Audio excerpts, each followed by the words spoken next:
fait, pour mon moment d'absence de 2 mois environ, c'est tout simplement parce que j'ai accouché, ça y est, j'ai mon petit bouquet à la maison, donc il m'a fallu du temps pour prendre un rythme, pour essayer de trouver du temps pour moi-même. Déjà c'était difficile, donc je profite que j'ai un petit moment de répit pour pouvoir faire cette vidéo et vous présenter les produits que j'ai achetés chez Kiko. Désolée d'avance si mon regard est éteint ou un peu fatigué, c'est les nuits où je n'ai pas trop dormi. Alors je vais commencer par le produit que j'ai le moins aimé, c'est celui-ci, donc l'éponge Kiko de cette forme là, la mauve. Elle était dans ce packaging, donc à peu près le même packaging que la Beauty Blender, vous savez, transparent, on voit l'éponge à travers et puis voilà. Donc c'est d'ailleurs c'est l'éponge Makeup Blender Foundation Sponge, donc éponge de fond de teint. Voilà. Donc j'ai pas été convaincue tout simplement parce que je trouve que au lieu d'appliquer le fond de teint de manière à ce que ça cache certaines imperfections, ça absorbe le produit. Moi j'ai eu cette impression là, je l'ai utilisé du coup qu'une fois parce que bon, j'ai vu direct ce que ça donnait, ça faisait pas du tout comme avec ma Beauty Blender, pas du tout le même rendu. La Beauty Blender, elle, applique le produit de manière naturelle, donc ça fait un aspect naturel, mais camoufle mes boutons, mes rougeurs, mes cernes. Tandis que celle-ci, bah déjà, j'ai pas l'impression qu'elle applique le produit, j'ai plus l'impression qu'elle absorbe le produit et elle ne camoufle rien. Enfin, c'est l'impression que j'ai eue et je vais essayer de la retester. Je vous dirai par la suite si ça continue à me décevoir, si elle continue à me décevoir. Mais pour le moment, je vous déconseille cette éponge, malgré qu'elle coûte moins de 3 €, il me semble, mais je vous la déconseille. Visez plutôt l'autre éponge, je sais pas, peut-être l'autre éponge de Kiko est meilleure, mais celle-ci, niette. Ensuite, j'ai pris la poudre invisible de chez Kiko, celle-ci. Elle est vraiment top, elle est égale à celle de chez ELF. J'aimais bien celle de chez ELF, mais tout le temps sur le site, la poudre elle est hors stock. Donc du coup j'en avais marre d'attendre à chaque fois. Et là j'ai un Kiko près de chez moi, donc je sais que là-bas je peux trouver le dupe. Que dire, elle est parfaite, elle matifie bien. Elle est transparente, elle fait pas un aspect blanc, blanchâtre là, non non. On la voit pas, elle est nickel. Donc pour le côté naturel, tip top. Et ensuite le packaging, mais que dire de plus, il est trop génial. Il est vraiment top, j'adore, on dirait un petit écrin, j'adore. Alors là c'est écrit Invisible Powder, je sais pas si ça se dit comme ça. J'ai les yeux mais éclatés quoi. Et là il y a écrit Kiko. Donc ensuite on dévisse, tac. Wow. Et la magique, on a la petite éponge. Donc moi j'applique plutôt au pinceau, mais j'ai testé avec l'éponge et franchement c'est vraiment top. Ça applique toujours aussi bien, ça fait pas pâter, c'est naturel. Et là on a les petits trous, donc on a juste à pencher pour avoir un peu de poudre et étaler ensuite sur le visage. Donc je vous la recommande, elle est top. Moi qui adore faire mes sourcils lorsque je me maquille parce que je trouve que ça habille un regard, que ça intensifie un regard, j'ai voulu trouver le kit à sourcils qui ressemblerait encore une fois au kit à sourcils de chez ELF. Car comme je vous ai dit précédemment, c'était mon kit phare, celui de chez ELF, mais le problème c'est que sur le site, il est souvent hors stock lui aussi. Et oui, ça fait un carton, donc il fallait que je trouve un dupe pour pouvoir remédier à ça. Et je l'ai trouvé chez Kiko. Et encore, c'est mieux qu'un dupe. Je trouve qu'il est plus complet que celui de chez ELF. Donc la palette se présente comme ça. Voilà. Donc moi c'est la teinte 01. Donc c'est la teinte la plus sombre que j'ai pris. Voilà. Et l'intérieur est comme ça. Donc là on a la cire. Juste là. On a une poudre marron mais un peu plus claire que celle-ci. Donc moi j'utilise celle-là pour tracer. Et celle-là pour remplir. Ensuite, on a le pinceau biseauté, le tout petit ici. On a une pince à épiler. Ça, je trouve super parce qu'on peut laisser la palette dans le sac. Et il suffit que, je sais pas, moi, des fois quand je sors, je me rends compte, oh mince, je me suis mal épilé, le sourcil, voilà. Et on peut faire une retouche, c'est tip top. Il y a le miroir intégré, donc partout où vous allez, vous pouvez faire votre retouche. Et on a le goupillon. Franchement, j'ai eu un véritable coup de cœur pour cette palette. Je vous la recommande à 100%. J'ai utilisé aujourd'hui, je ne sais pas ce que vous en pensez. Moi, je trouve que ça fait naturel au niveau de mes sourcils. Elle est complète, rien à dire. Voilà, je vous la recommande. Ensuite, j'ai pris un Kajal, donc crayon qu'on met en muqueuse. Désolée si vous entendez vibrer, c'est mon téléphone.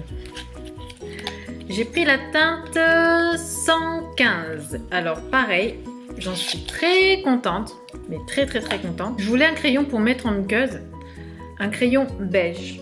Parce que j'avais un crayon blanc pour, vous savez, mettre en muqueuse pour ouvrir le regard, mais je trouve que ça fait pas du tout naturel le blanc. Je voulais vraiment un beige pour que ça passe mieux, pour que ça fasse plus naturel, et j'en suis très contente.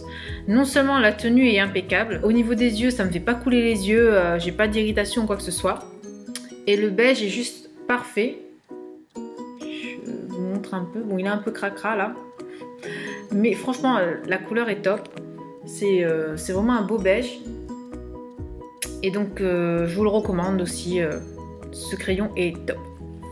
Je cherchais aussi depuis longtemps un fard crème, donc longue tenue, pour mettre au coin de mon œil, pour vraiment illuminer mon regard, parce que c'est quelque chose que je fais souvent dans le maquillage, j'adore faire ça.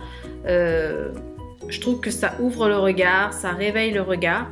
Et aussi pour mettre au niveau de l'arcade sourcilière, juste en bas. Donc je cherchais ça et je me suis dit ça peut aussi servir de base, une base blanche assez lumineuse pour ensuite appliquer mes fards pour que ça tienne mieux la journée. Et j'ai enfin trouvé celui que je voulais. Donc j'ai pris, donc je vous montre quand même le packaging, voilà, extérieur c'est comme ça. Voilà. Ah oui, et celui du kit à sourcils, j'ai oublié de vous le montrer, c'était celui-là. Voilà, tout simple, hein. Noir, classe. Donc c'est la Cream Crush et c'est la teinte 11. Donc, je vous montre la fameuse teinte. Donc voilà, la couleur, je ne sais pas si vous voyez, c'est un peu un blanc rosé nacré, si je peux dire comme ça.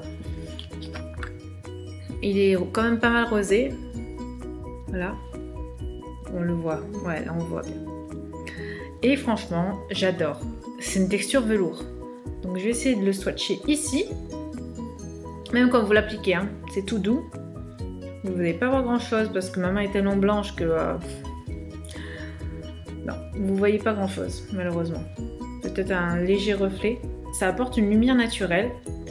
C'est limite un highlighter, hein, je pourrais dire aussi. Hein. L'utiliser en highlighter, ça passe nickel aussi. En tout cas, je suis bien contente de cette crème. Enfin, de ce fard crème. Et je pense en reprendre d'autres coloris pour un peu m'amuser avec ça. Je passe maintenant aux nouveautés actuelles de chez Kiko. Donc c'est la collection de rouge à lèvres Color Click. Pourquoi Click? Vous allez vite le comprendre. Donc c'est des rouges à lèvres à teinte corail. Pour ce printemps nickel, même pour cet été.